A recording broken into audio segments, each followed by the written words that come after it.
Hey, welcome to another episode of Hobby Quick Hits. Today's episode probably going to be on the shorter side.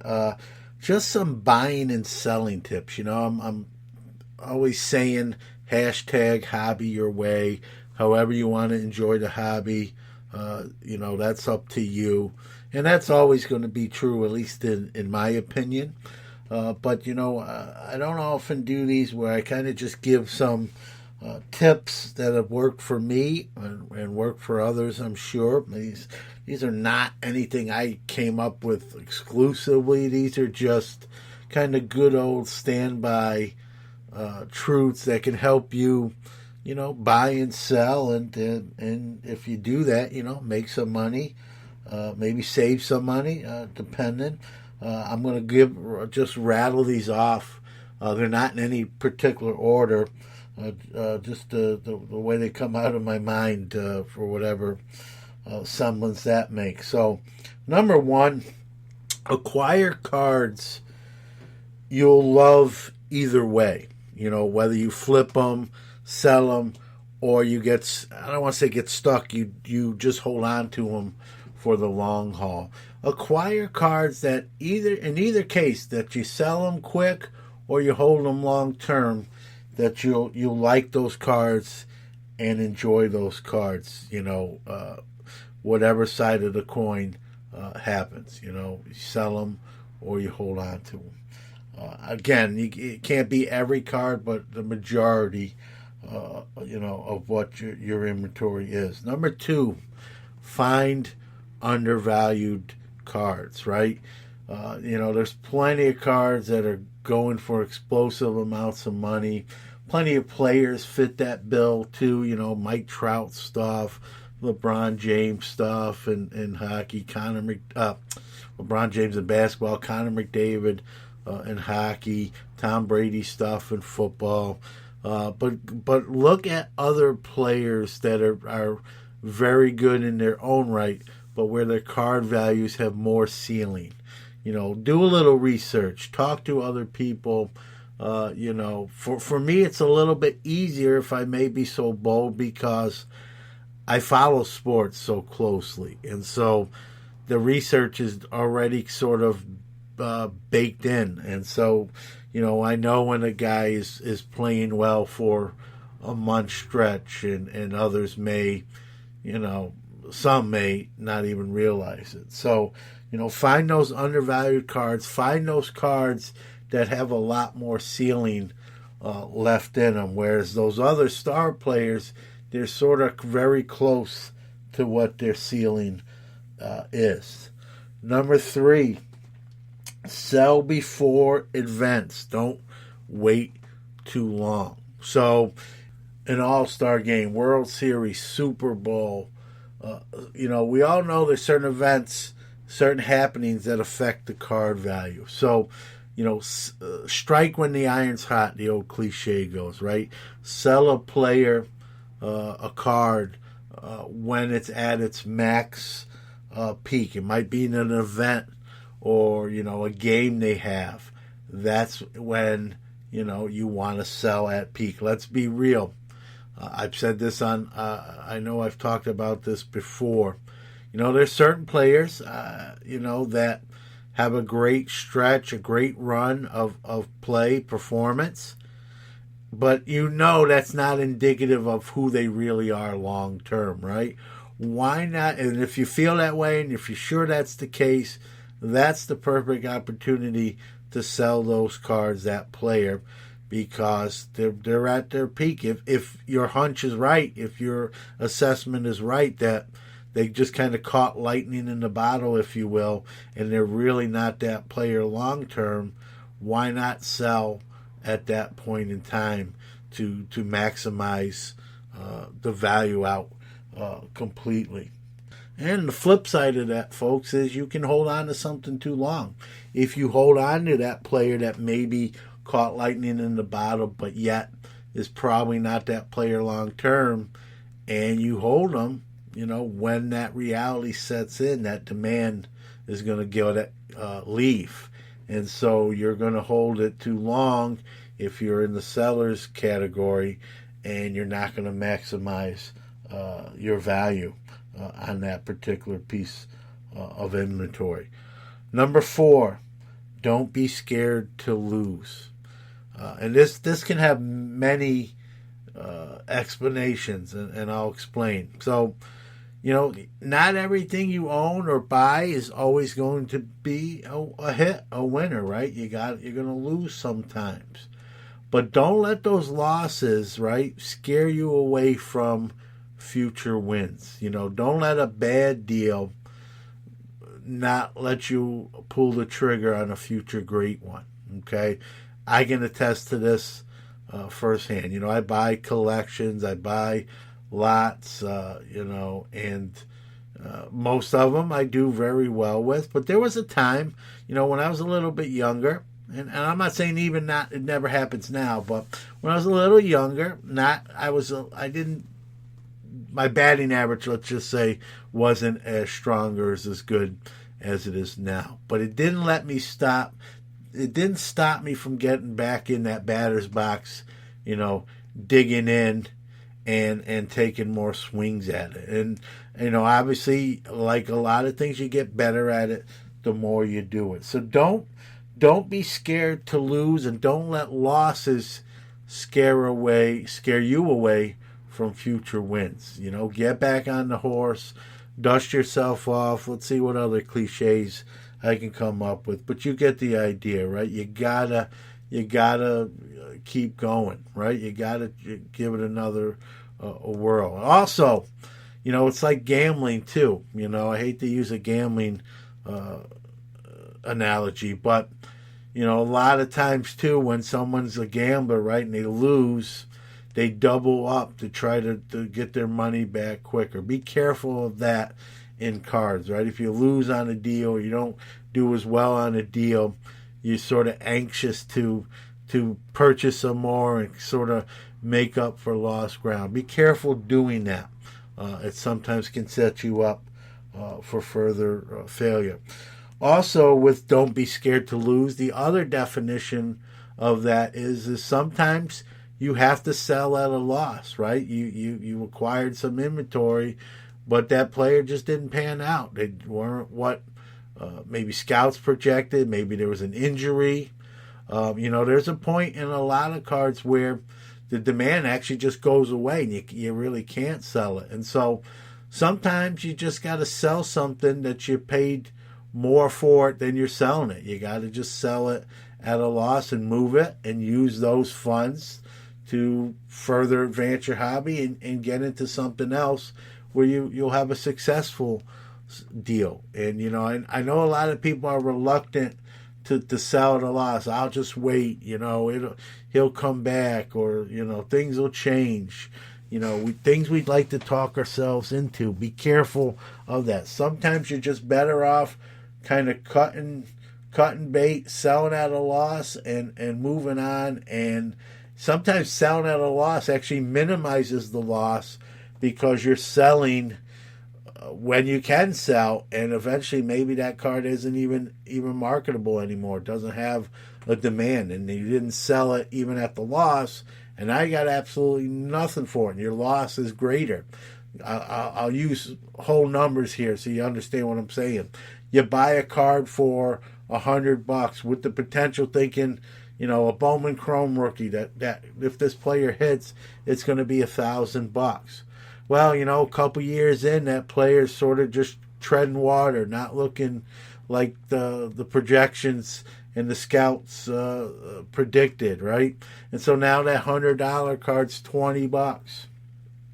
And you're reluctant because you're like, I'm going to lose $80 right here. I got $100 into it. And maybe he'll have a great year at AAA, come back, and it'll get back to $60, $80. And I'll wait. And so you don't sell it. You don't move. You don't cut your losses. And that never happens, right? And now that card's not even in demand. No one really wants it. And you have a hard time selling. Now your loss is not $80, but the full 100 potentially. And you lost out. So, and again, I'm just using numbers and generic figures on an unnamed card.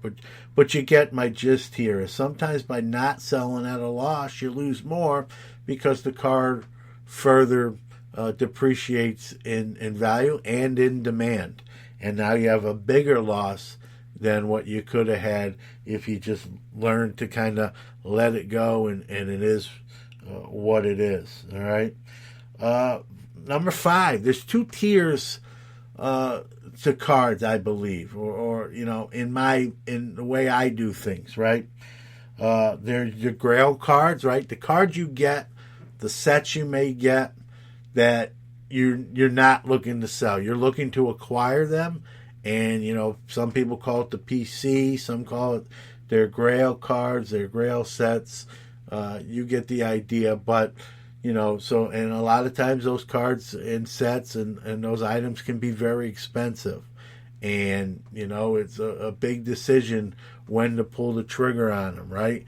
And so and they're really things you don't plan on moving once you acquire them. Now, I'm going to be the person that tells you everything has a price, I have cards I love, but I can't sit here talking to this mic and tell you there'll never be a day when an offer doesn't come where I just say, you know what, it's yours, right? I think everything has a price. But we have those Grail cards, those PC level cards, right? And then we have what I call the stepping stone cards, right? Cards we kind of like, we acquire them. I like him, Griffey's, players, certain sets, certain, insert cards.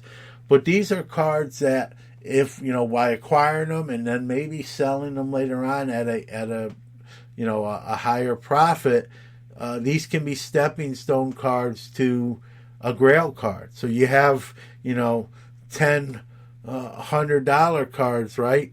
That, you sell those, that equals that $1,000 Grail card that you can acquire. You can use those stepping stone cards to acquire what we all call a Grail card or a PC card. So even though, that stepping stone level card, you might poo-poo it or not think much of it, it has a place in your inventory, and it can lead, those cards can be the puzzle pieces to acquire those Grail or those cards you're really, really looking to acquire.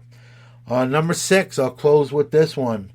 There's, when you are buying, there's a science to this. We've all heard, buy in the off season, right? Of a sport. Buy football, after the Super Bowl is done. Buy baseball when the World Series is done, and so on and so forth. And it is true. And I found the general sweet spot for buying is obviously, like I just said, when the season's over with. And usually the number I kind of use, or the number that's in my mind, in my head, that internal clock, is about 10 to 20 days after the season officially ends. And you say, why 10? Where do you come up with that? Well, when the season just ends, it's still pretty fresh.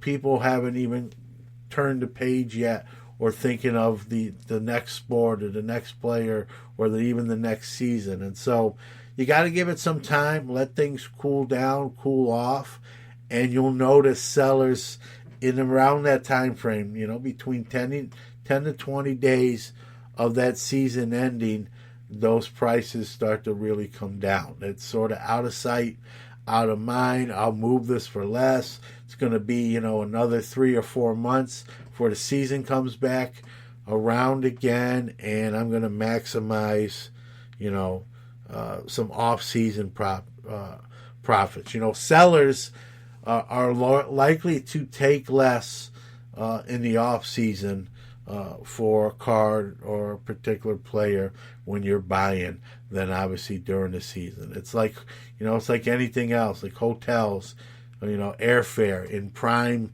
traveling season, prices go up. In the off season, those hotel rooms and airfare come down. Well, it's no different in the hobby. When the season's over and a few weeks pass by with nothing from that sport to watch or hold on to, those prices start to come down. And you even might get some panic sells, right? Somebody who, is afraid maybe, they don't sell that now, kind of what we talked about earlier on this very show, that they may lose. And so it gives you great buying opportunity. Obviously, if that's what you do, you got to be strategic about it. Buy stuff at that lower level that you think next year will once the season starts again, the potential is that to rise up significantly. And that's something I really do in the off season. I target certain players, certain cards that I believe I can get at a price level then that will pay dividends later. You're not always right. Again, you got to accept your losses. But, my thing is, if I can be right 6 out of 10 times, I'm going to be okay. Now, obviously, you want to be right more than 6 out of 10 times. If you want to be right 10 out of 10 times, if you can help it, if you can control it, which you can't. But worst case scenario, you want to be right 6 out of 10 times. And so, again, do your research, put in the work, and make those analytical decisions if that's what you do. And if you buy something cheap in the off season, I can't tell you how many $10, $20 cards I've bought in the off season that just turned out to be just crazy ROI. Triple digits. You factor grading in there. You grade a $20 card, it gems out at 10, and you sold it for $300, $400, $500. That's a pretty good ROI right there. And so there's a strategy to buying and selling. There's a timing to this. That's a fact. Whether you use it, those tools or not, is a whole nother show. But there is anyone that buys or sells will agree. There's a method to the madness. There's a time to sell, a time to buy, and if you play your cards right, it makes that aspect a lot easier. So I wanted to get into a little more specifics than just general topics, and that was the basis for today's episode. I hope you enjoyed it. I enjoyed doing it, kind of sharing some of that knowledge. Some people might say, why, give away secrets, John? They're not really secrets, guys. They're tried and true methods that you may already be using. You may hear some of this and say, yeah, John, I'm already doing this. Thanks anyway. But, some may not be thinking like that. Maybe it helped someone else. So that being said, we're going to bring this episode of Hobby Quick Hits to a close. I hope you enjoyed it. Maybe you learned a couple of things, and we'll see you next time on Hobby Quick Hits.